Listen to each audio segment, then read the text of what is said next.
according to me, it is timely because right. Kindly answer. 2 years is timely. Would you be satisfied? 2 years. We're only remaining with 2 years before our terms are over per se. 2 years. Will we still have hope of another year again? And will we say that we've done better? You said 5 years. You were there, so you had the experience. You had the knowledge of the problems. But 2 years. Yeah. Okay. Pardon me for that. I would say that it may have taken way longer than anticipated. But good thing is, it is now at the final stage. Honorable Cynthia, quickly. Thank you, Honorable Chair. I only have a few questions for Grace. Grace, as you can see, I am a member of this particular committee, and I have this is the second time I'm sitting here, so that should tell you that I am not easily. I do not easily get happy with what people say, because it is 2 years down the line, and people, including you, have been sitting there before. And as the Honorable Chair has put it clearly, there's nothing that we've seen for 2 years. So right now, you have said policy is a process, and you're now going to a higher position where policy and management is key.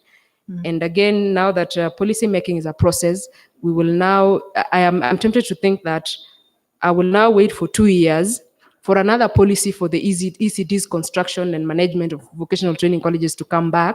2 years, that is 2021, and 2022 will be an election period. It means that we are all done, and the people of Nandi will not see anything. So I will only have one question that has two parts. The first one is ECDs and vocational training colleges will be your responsibility, together with the vocational trainers and all that. They will be your responsibility.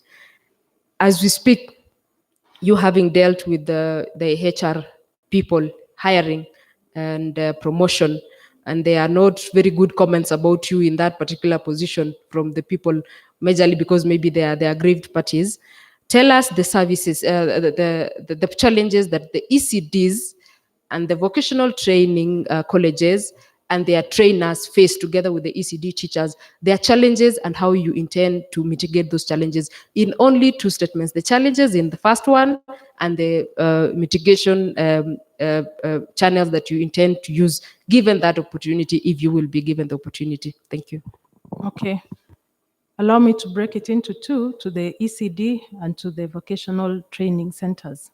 So the challenges majorly faced in the vocational training centers for the instructors is motivation, low wages actually as a result of motivation, and also poor working conditions.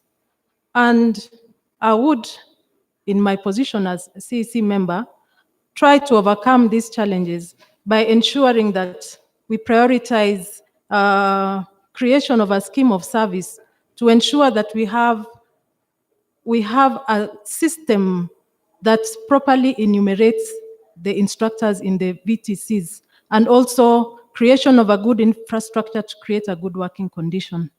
For the early childhood education, the challenges, there's also the absence of the scheme of service, which at the moment I know is being deliberated by the Council of Governors together with the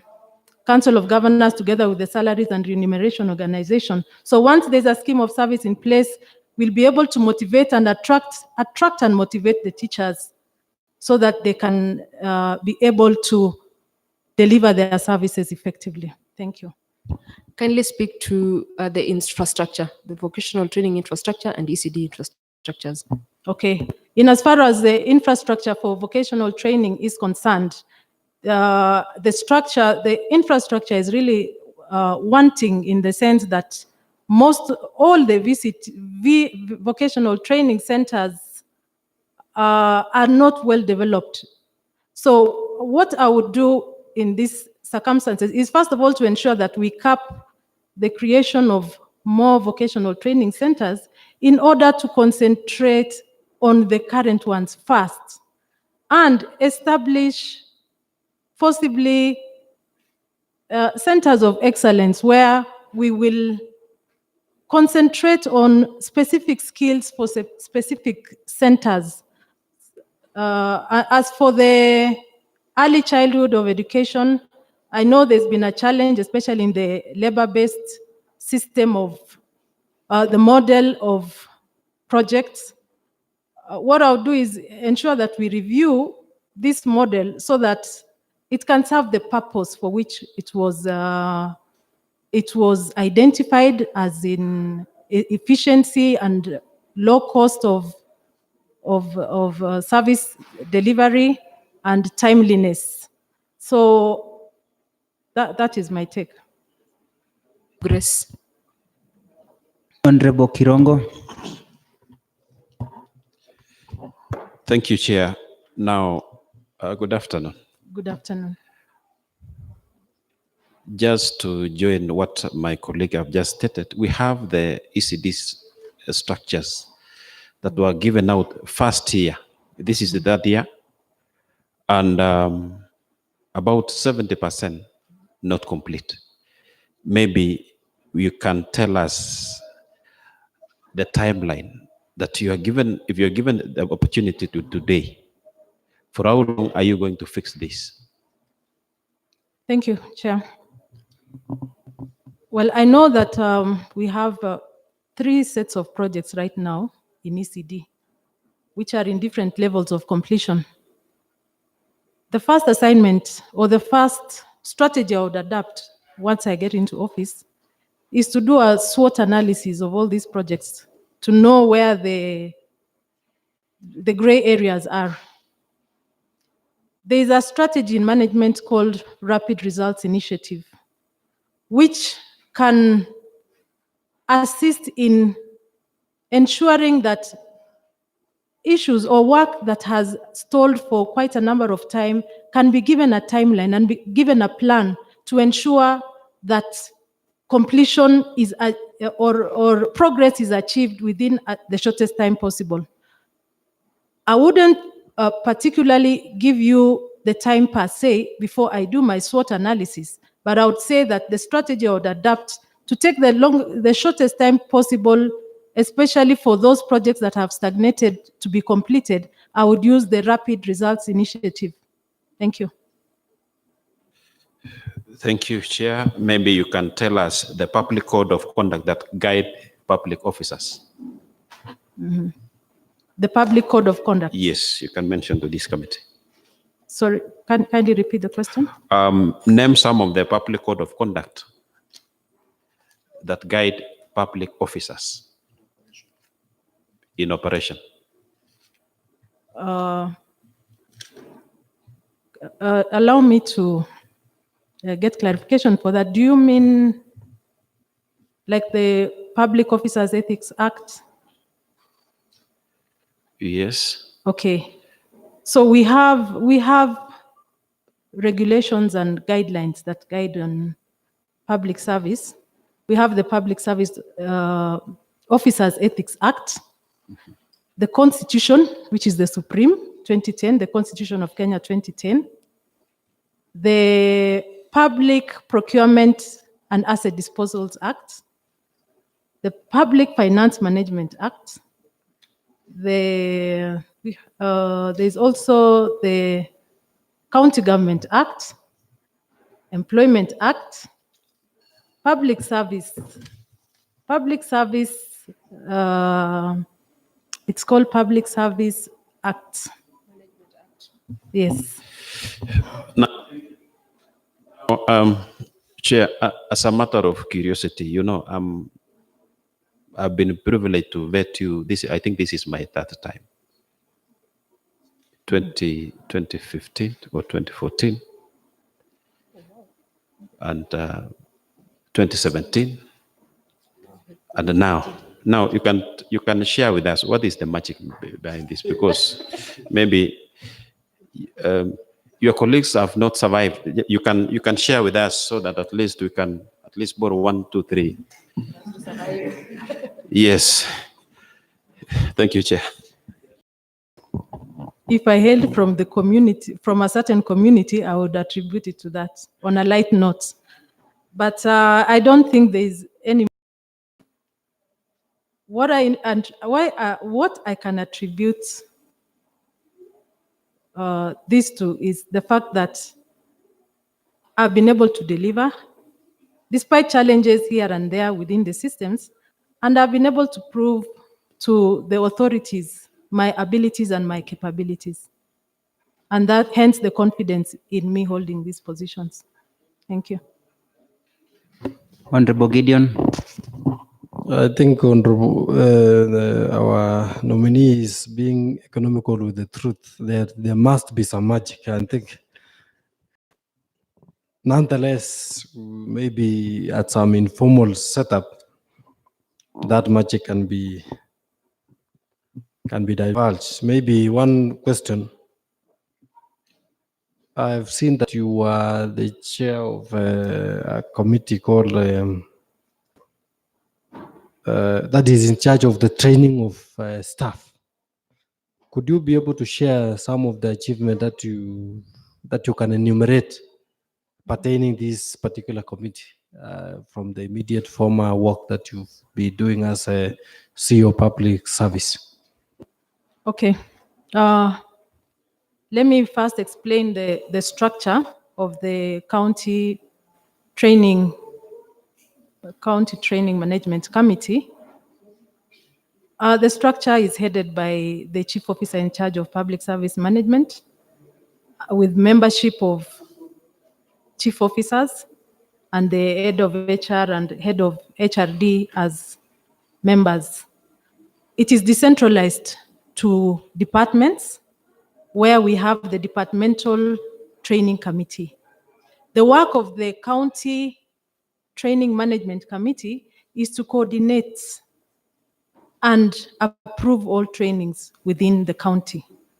So the training need, every department is expected in their annual plan to have to develop a training need for all the members of the department. So once you have a work plan of of how the staff, of course, after doing it's called a training needs assessment. So once the training needs assessment is done, then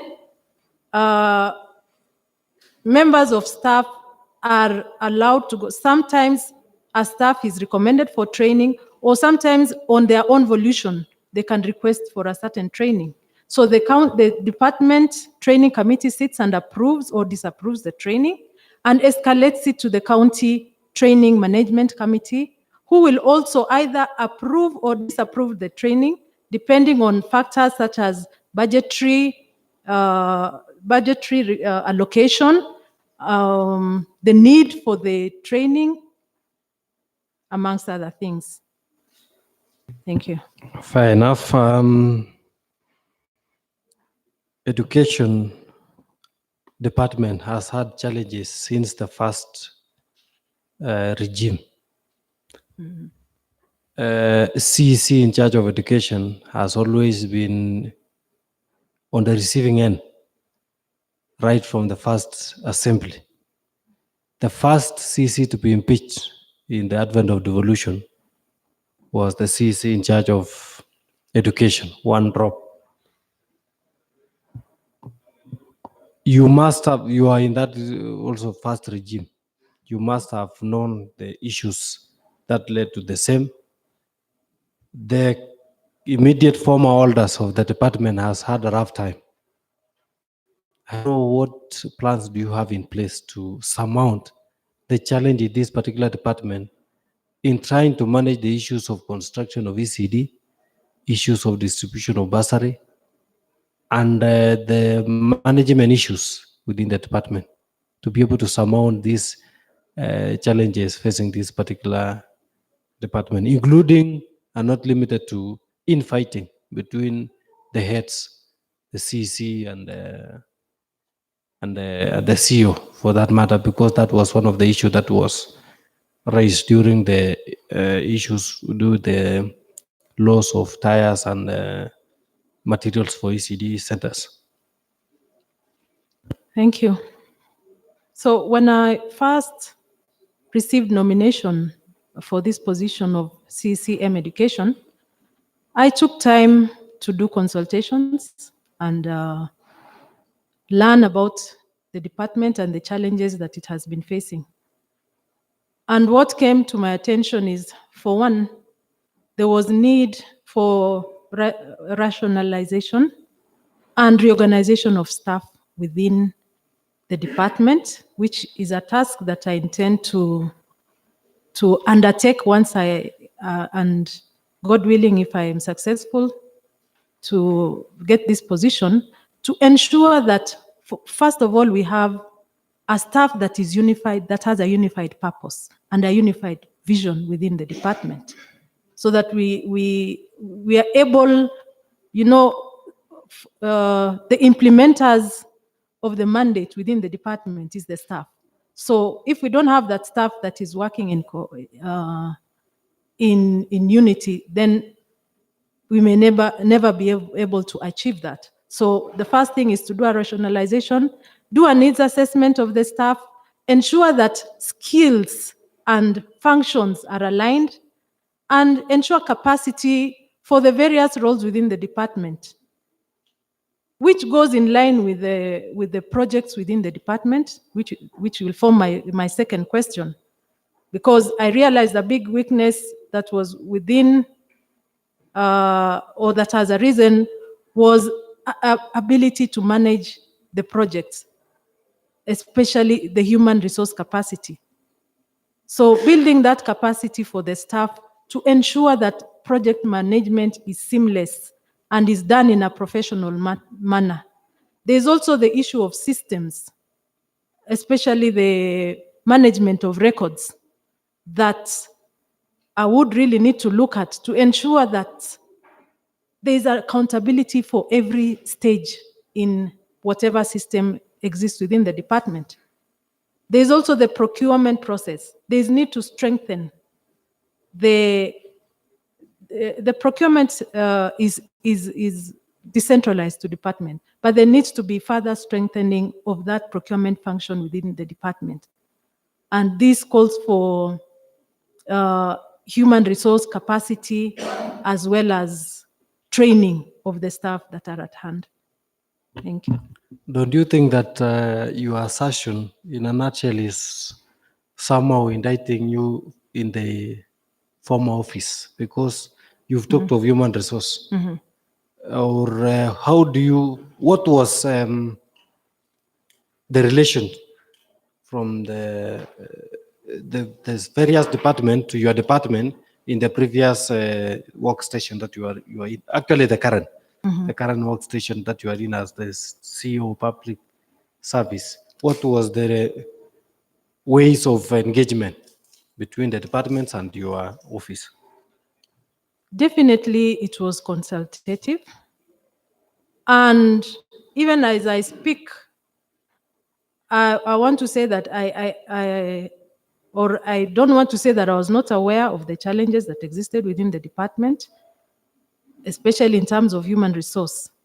And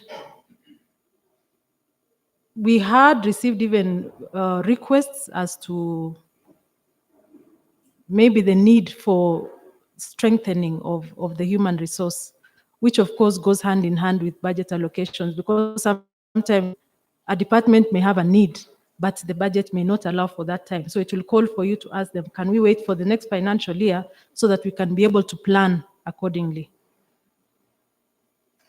Fair enough. I think I can see you, Cynthia. Through the chair, Grace has mentioned that there are human resource problems in the departments. Grace, I am surprised by that particular statement, considering that from where you sit or your current office, it is an office that in that particular department, whereas you are in a better position that is actually centralized, that should have been able to deal with that human resource problem. Thank you, Chair. Human resource matters are dynamic, and sometimes the needs will arise as a result. For example, in this instance, I want to give a good example of the labor-based system. And the gaps and the learning experiences are the ones that will inform us of the need to strengthen the capacity. And that is why we do what we call continuous training needs assessment. or continuous staffing needs assessment, because situations change. You may feel like you have the capacity at a certain situation, but when new functions or when new challenges are experienced is when those needs arise, and we sort them as they come along. Thank you. Lastly, I think on the issue of bursaries, what is your take in view of the limitation of resources? What is your view in terms of the allocation that we have currently? Do you feel like we need to increase our budget allocation for bursary, or it should be the way it is currently? Thank you. The education bursary, which is managed by the County Education Bursary Fund, I would say that there would never be an end to the need for bursary, because there are many students out there, and it will be hard to reach a point where we will say we have satisfied all the citizens. There's need for us, apart from even looking at budget allocation, we also need to think of other ways where we can attract donors and other partners to come and partner with us to help to fill that shortfall. So even as we think of allocation where necessary, we also need to think outside the box and look for other ways. Thank you. So in short, you are saying that you will go out of your way to make sure that you bring on board strategic partners to assist in mitigating the shortfall in terms of bursaries. Honorable David. Thank you, Chair. Most of vocational training centers in Nandi County are underpopulated. What measures will you put in place to make them attractive to the youth? You said under They are underpopulated. or underpopulated? Most of our youth polytechnics, that is. Thank you. VTCs. Thank you. That is a fact. And I will go back to the suggestion that I gave earlier, that for one, we need to improve the infrastructure and equipping the vocational training centers so that they may be attractive to the people who want to train.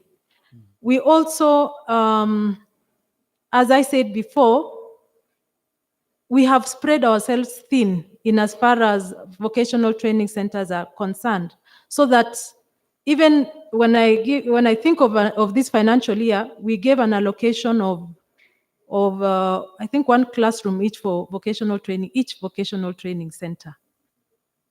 That will not be enough to develop these centers.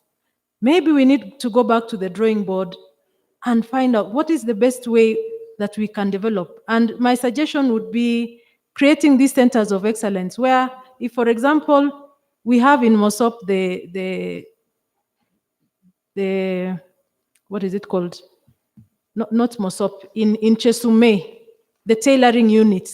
If Cheptarit became a center of excellence for tailoring, and then we give another institution something else like plumbing, and we identify the needs.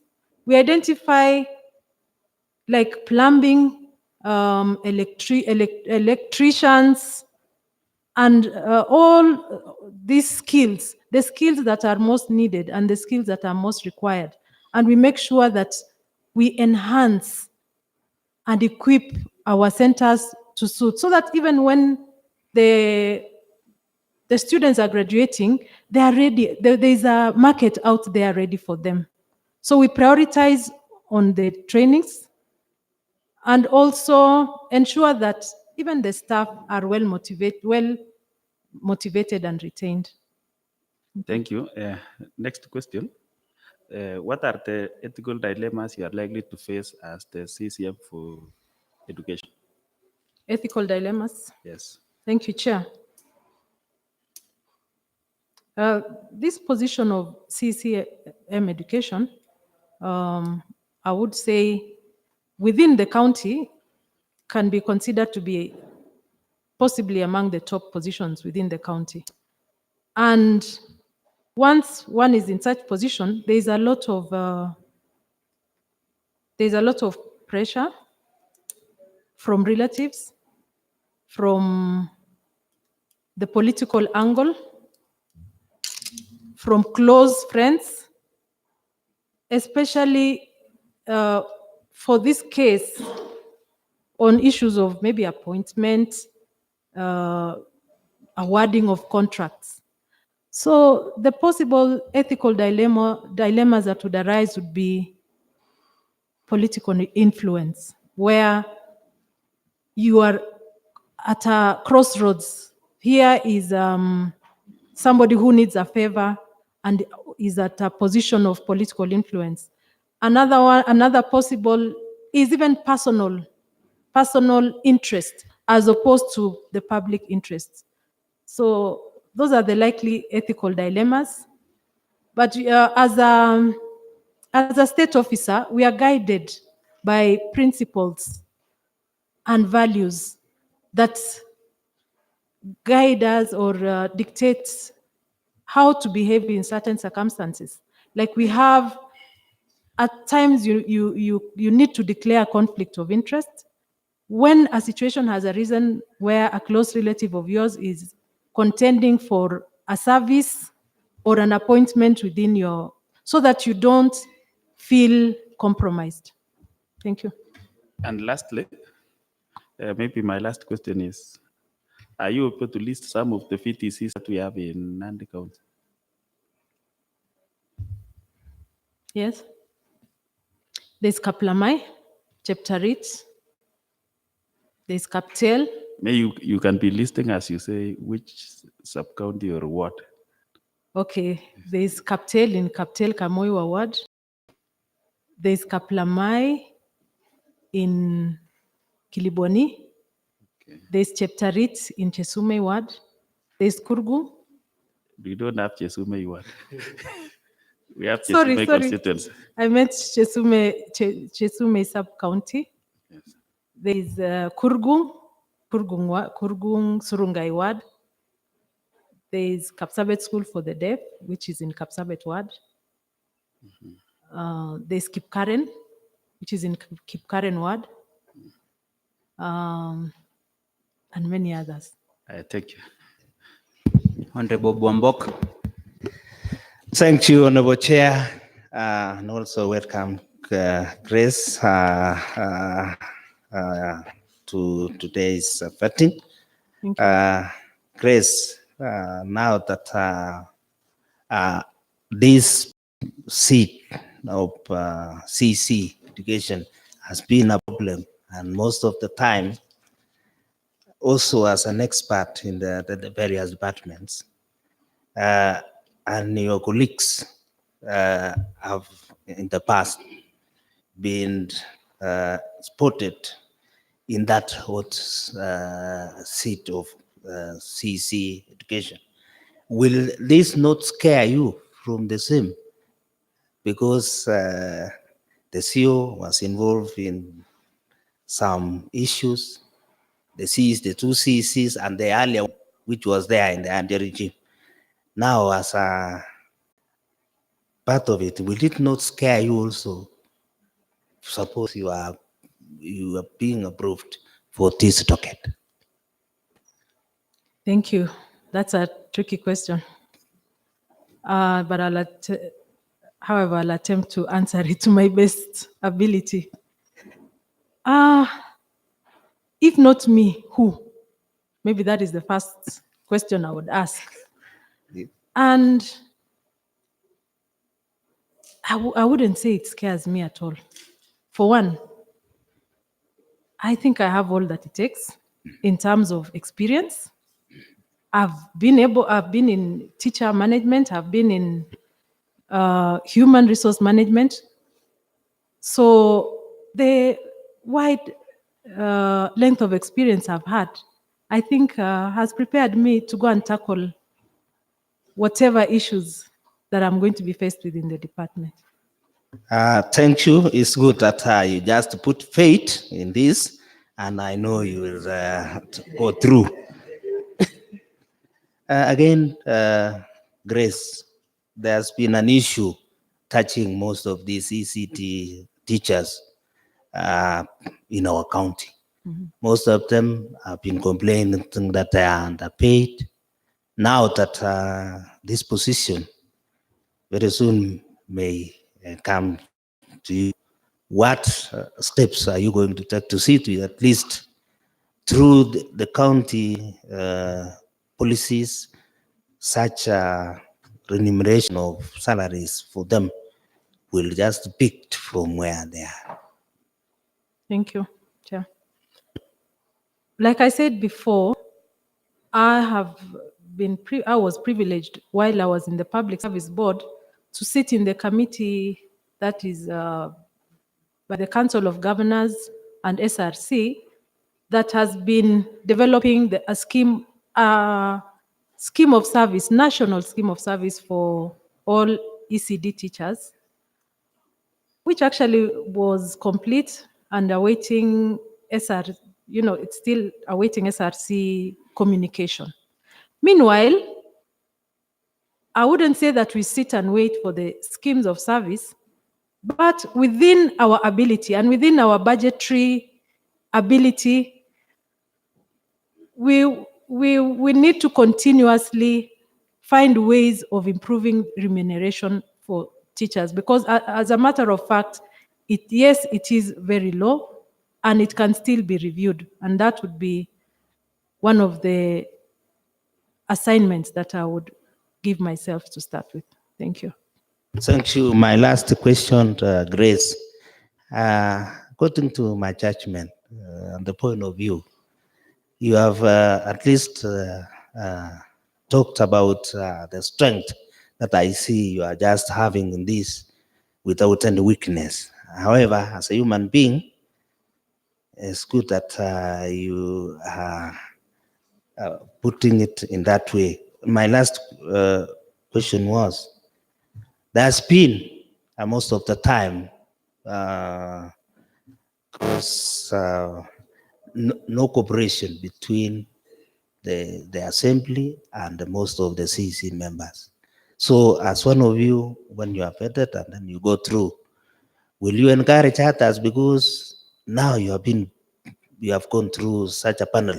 Later on, you just fight again about this panel that which is actually normally it can be at the appointing authority, because before them, what they will recommend in their report is that you have been, but I can see most of the cooperation between the CECs and the county assembly is not proper. What as a senior and even the age that I have just heard you saying 51, when you are looked on by anybody, many can say 35, 40. So this is a challenge again.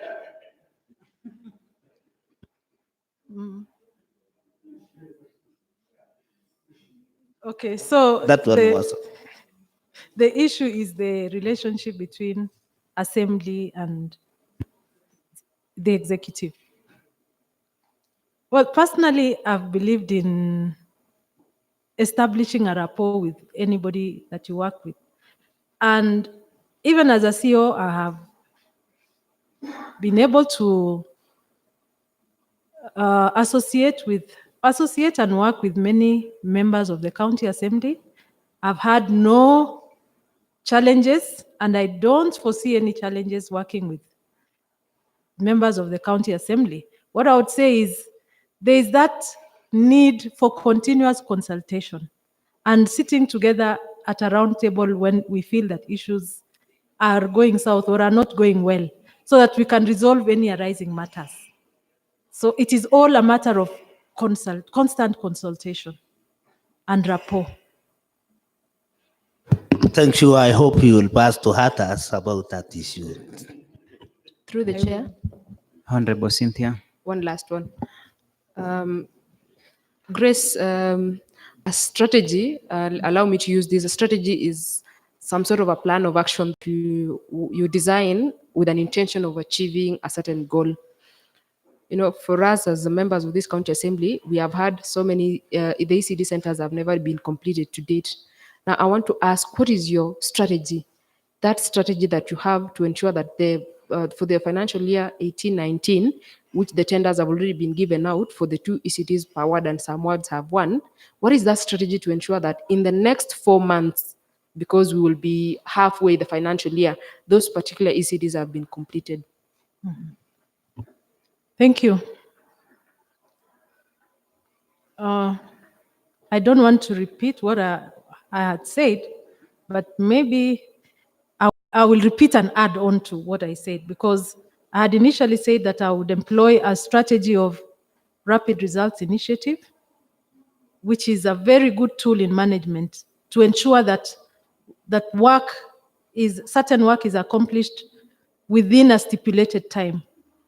As the CEC in charge of education, I would still go a length further to identify the challenges within immediately that I get into office that have caused the stalling and stagnation of some of those projects. And in the plan of finding solutions, finding immediate solutions to those challenges.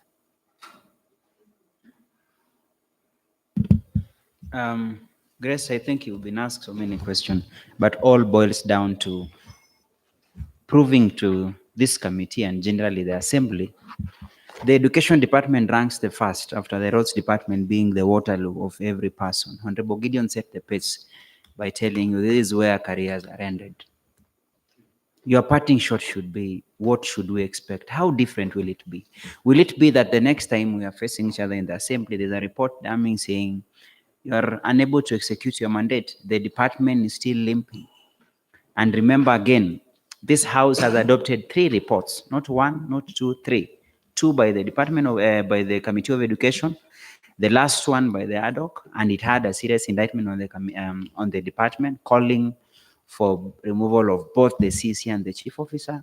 The chief officer has been reinstated. Now you'll have to deal with that. Possibly the committee will say they are not have any confidence. So as your parting shot, what would be the thing that we think we can expect? You don't have to tell us about the strategy, but what conviction do you have? How different should it be? And as I say that, the last nominee who came before you, we just told him the same thing, that we've seen people giving us the promises. We've seen people giving us the elaborate plans. Then we are back here. That should be your parting shot. Thank you. I'm aware that there's a lot of focus on this department, considering the happenings in the past few months. And I have a big challenge ahead of me. What I want to assure this panel is that I'm committed. When I got the nomination at first, I said, this is a big task that has been bestowed upon me, and it is my honors to prove to you that I can turn things around within the department, so that next time the focus will be the positives of education department and how we can, and celebration of successes within the department. So I am committed. If given this position, I pledge to commit to turn the department around and to become a department that will be most coveted. Thank you. So thank you so much for your time. The committee will consider your submission, do a report and table before the House for consideration, whether to approve or disapprove your nomination. We wish you the best if you're successful. But again, we'll do accountable for every single thing you've said here. And if you're successful, the same House will be there to oversight and be able to see that whatever we say, we keep the word. Thank you so much. Wish you the best. Thank you too. I appreciate this opportunity. Okay. So Have I a think good afternoon. Thank you. So the committee will adjourn for lunch and the opening of the next plenary. So the next nominee can be able to come in at 3 p.m. Thank you so much. So we adjourn.